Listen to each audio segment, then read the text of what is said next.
Since the year 2000, a mega drought has parched the western United States, the driest period in over 1,200 Cedar City and Brigham City both had their hottest summers on record. The Yellow Lake fire burning in eastern Utah has grown to over 30,000 acres. Snow is coming later in the season, and the weather is getting... The Great Salt Lake has been shrinking. It could have devastating consequences for Utah environmentally. And the 2024 water year included record-breaking temperatures and ongoing drought throughout the Intermountain West. The effects of climate change very clear right now. Climate change. Climate change. Climate change. Climate change. Climate change. Climate change. Climate change. Okay, now that we're sufficiently terrified of what the future holds, who the heck is going to replace Mitt Romney in the Senate?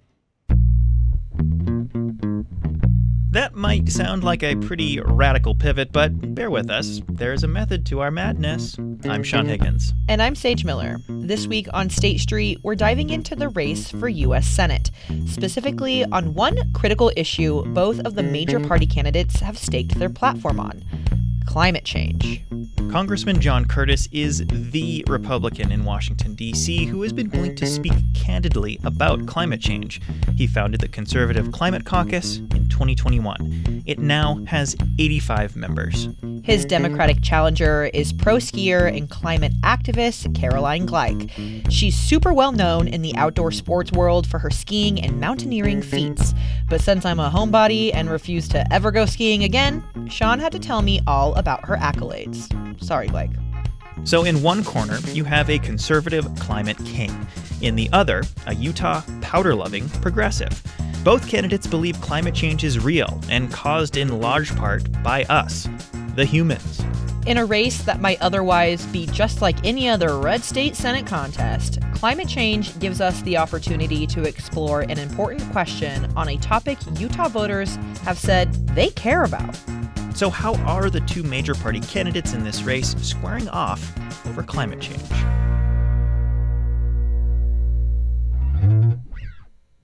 All right, Sean, hit me with some climate realness. The Democrats are usually the ones pounding the pavement and blaring the horn on climate change. The Republican Party has been more skeptical. Former President Donald Trump, the leader of the party, has definitely had his doubts.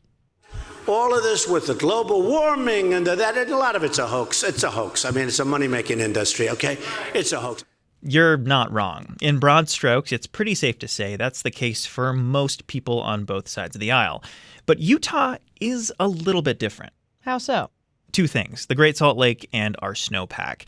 Millions of Utahns have a daily visual reminder of the effects of climate change thanks to the shrinking Great Salt Lake.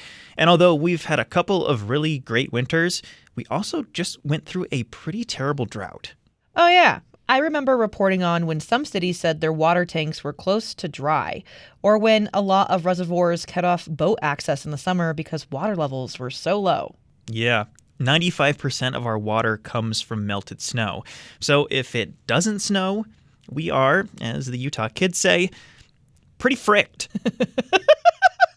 Also, there's a $2 billion ski industry that's built around snow being in the mountains each winter. And don't forget, the biggest winter sports extravaganza is coming back here in 2034. That would be the Olympics. So safe to say there's a lot of motivation to at least talk about how the climate is changing. Okay, fair. This makes a lot of sense. But if Curtis and Gleich are both like, duh, the climate is changing and we should address this, what is there left to fight about? Turns out a lot. They faced off in a debate last week with third-party candidate Carlton Bowen. He's an independent American who is to the right of Curtis on most issues, especially climate. Bowen also went hard on Curtis being a former member of the Democratic Party. That is true.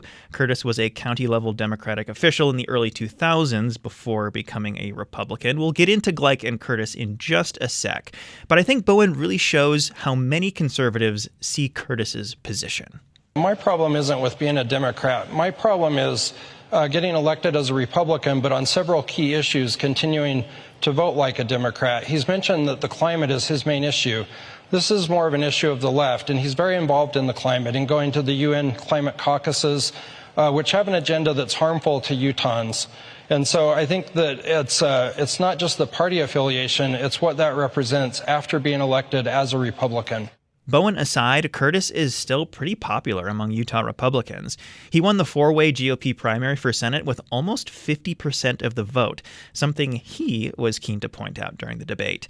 But he's definitely in uncharted waters for a Republican when it comes to climate change. On the flip side, there's Gleich. She and other Democrats see Curtis's stance as pretty good acting. Utah deserves a leader that will walk the walk, not just talk the talk. And so I've heard a lot of talk from the Conservative Climate Caucus, but I haven't seen much meaningful action. And at every opportunity, he has failed to vote for legislation that would meaningfully reduce pollution at scale. So what did Curtis have to say about all that? Well, I think one of the problems with the climate movement on the left is this idea that you can never be good enough, right? That you can never be worthy enough, that you can never do enough to satisfy them, and then move the goalpost. Democrats just don't believe him. And the issue of climate change still makes some Utah conservatives pretty uneasy. And let's not forget, we're a red state. Republicans are calling the shots and setting policy in Utah when it comes to climate. Which is exactly why I went to the Conservative Climate Summit, hosted by Curtis, at Utah Valley University earlier this month. I was going to join you on that excursion, but I threw out my back and couldn't walk. I did, in fact, blame climate change for that inconvenience. So thank you for taking one for the team, Sean. If it's any consolation, I did not go to Dave's Hot Chicken in Orem for lunch out of respect for our friendship. I was way more sad about missing our tradition than I was about missing the summit, if that's any consolation. By the way, State Street is not sponsored by Dave's Hot Chicken, but if you would like to sponsor us, give us a call. Okay, back on track. I showed up because I wanted to know how Curtis is trying to get other Utah conservatives to think about climate change. In a nutshell, he says energy policy is climate policy, and conservatives should not be afraid of that conversation. Based on your reporting I read while on Muscle Relaxers, Curtis says energy policy needs three things, right? Correct, Drugged Sage. In Curtis's eyes, energy needs to be three things: affordable, reliable, and clean. But there's usually an Achilles heel. If you're fossil fuels, what's your Achilles heel? Clean. They know that. That's not a surprise to them. That ish is dirty. Well, if you're nuclear, what's your Achilles heel? Affordability. We took a generation off of nuclear, and now, surprise, it's expensive when we try to get it going again. That ish costs big bucks. If you're renewable, let's be honest, what's your Achilles heel? Reliability, storage. Where are we going to store that ish? Yep. There are major kinks that need to be worked out with how we generate and store energy before a utopian energy future becomes a reality. And frankly, Curtis has his own ish to work out too. While he is thinking about climate pragmatically, he needs to get more of his caucus on board. And what about Gleich? She is leaning hard on the urgency of it. The way she sees it, the slow and steady approach isn't a virtue when the world is on fire. We can create jobs, lower utility costs, electrical bills. We can clean our air and save lives by accelerating our transition to clean renewable energy while supporting our legacy energy producing communities across the states. And we can ensure that the clean energy economy is built with American-led manufacturing and supports good paying union jobs. But my opponent, Representative Curtis, his Conservative Climate Caucus is nothing more than a fossil fuel funded delay and distortion tactic. And delay is the new denial. So the political landscape is different than it used to be. And this brings us to a new question. How have Utahns' priorities shifted on climate change? We'll dig into that more right after a quick break.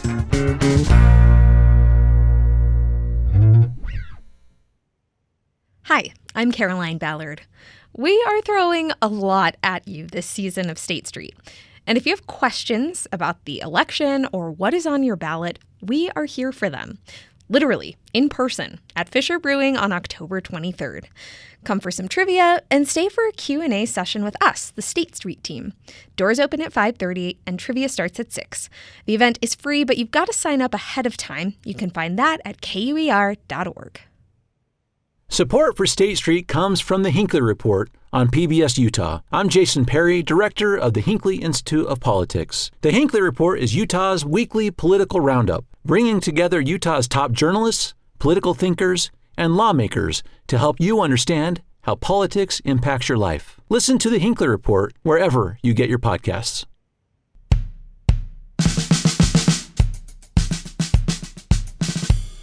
Welcome back to State Street. I'm Sean Higgins. And I'm Sage Miller. Utah is a red state that is feeling the effects of climate change right now. Think the shrinking Great Salt Lake and the drought we just got out of. Or the massive Yellow Lake fire that's still burning in eastern Utah. Over the past few years, Utah has gone through a little bit of a transformation on this issue. To help us get a better handle on how this conversation has evolved, we turn to Sean Teigen. Sean is the president of the Utah Foundation, a nonprofit policy think tank that publishes an annual priorities report that ranks the top issues on Utahns' minds. Climate issues like clean air and water are pretty high on the list. I asked him how the conversation around climate change has moved.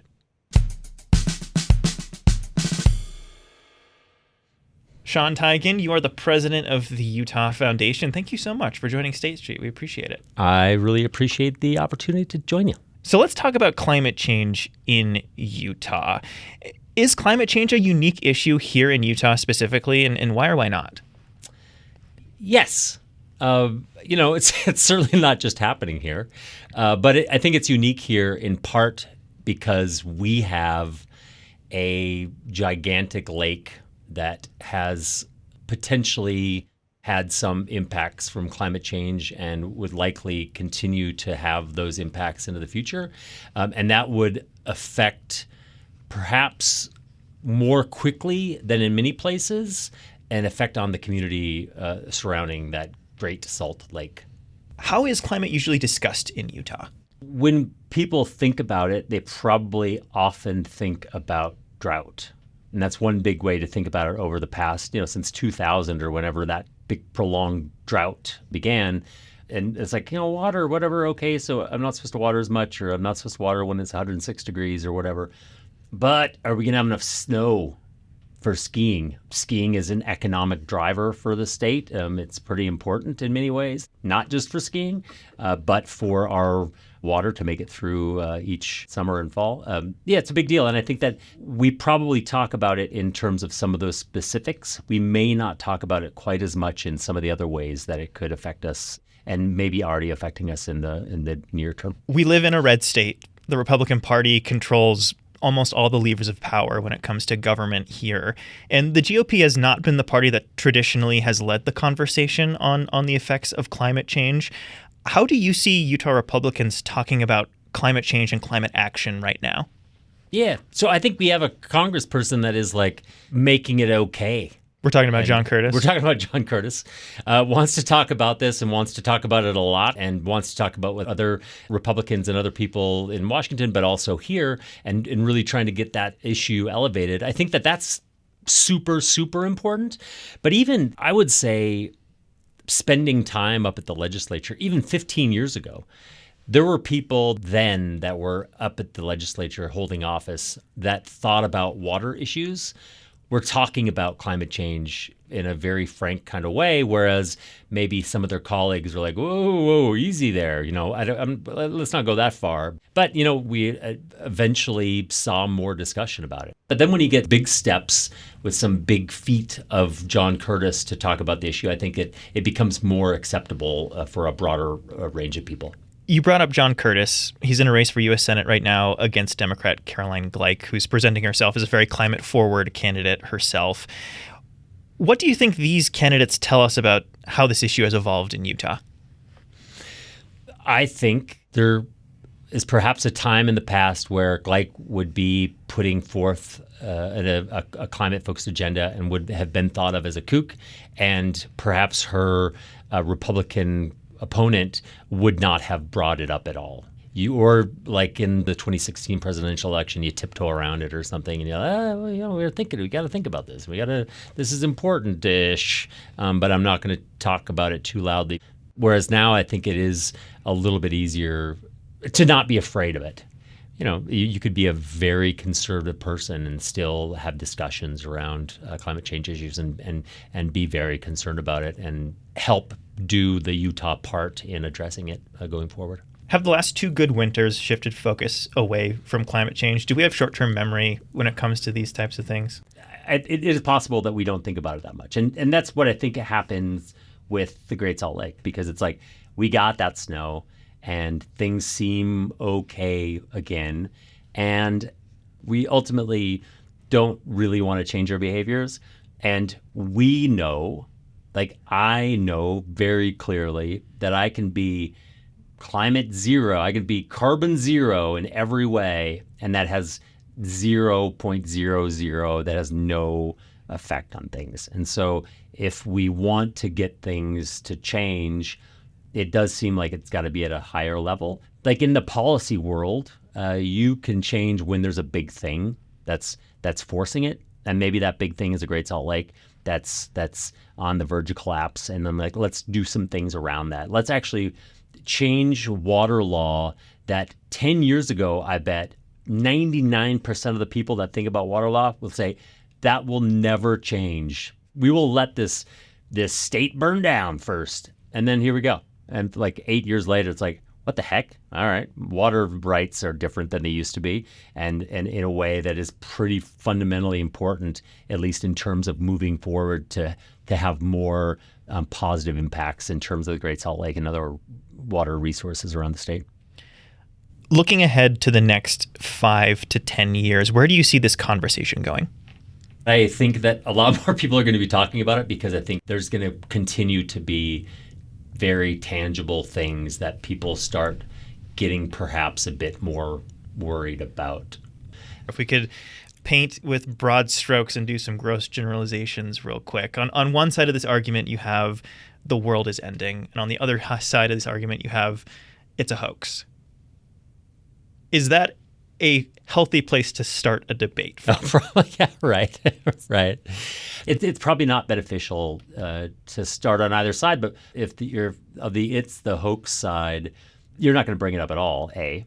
But B, if you're on the this is the end of the world, we only have 2 years left on the planet before we all burn down or whatever, then it's like, then who cares anyway? Then what's the point? But maybe there's some middle ground where it's like, okay, it's happening and it's irreversible, but maybe there are things we can do in the future, and maybe we need to do them sooner in order to benefit the planet that our future selves are living on. It's in some ways unfortunate that we have to couch it in terms of what's your personal household economy going to benefit from it, or what's our state economy or local economy going to benefit from it, and not focusing on these in terms of how can we put our children in the best possible position to survive and thrive going forward? And are there things we should be doing now in order to do that? Sean Teigen, thank you so much for joining us. We appreciate your insight. Hey, thank you so much, Sean, for allowing me to be on the show. I've enjoyed it. That was Utah Foundation President Sean Teigen.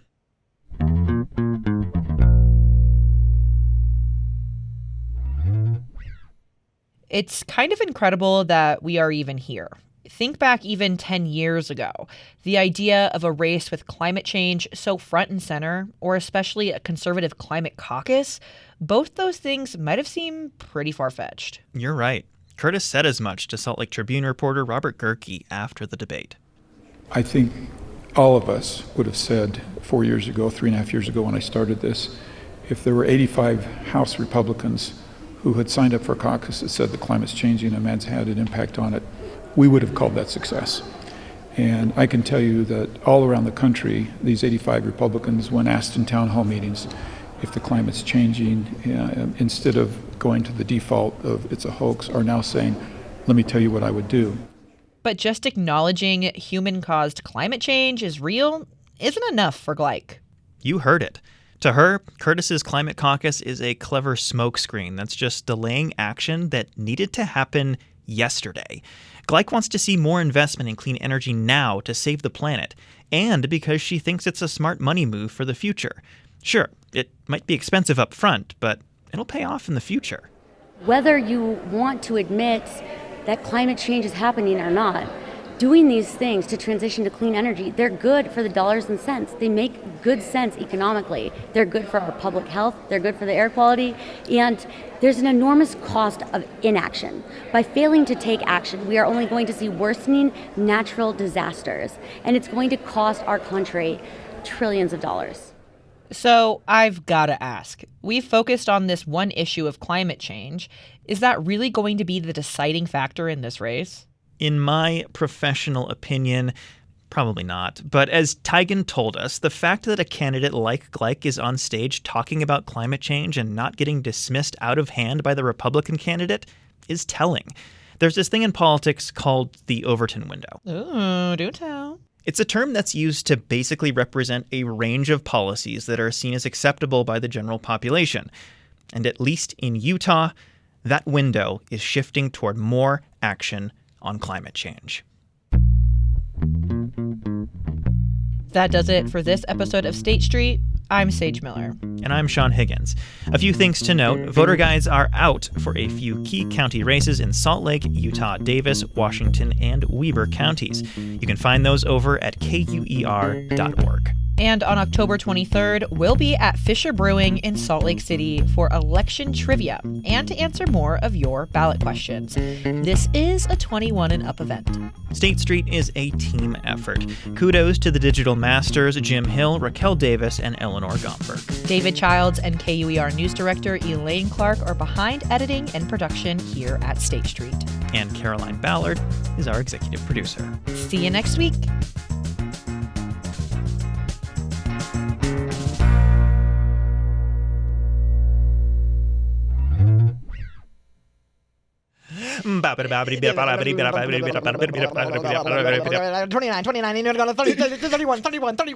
$29, $31. Ah, to you, Sean Higgins.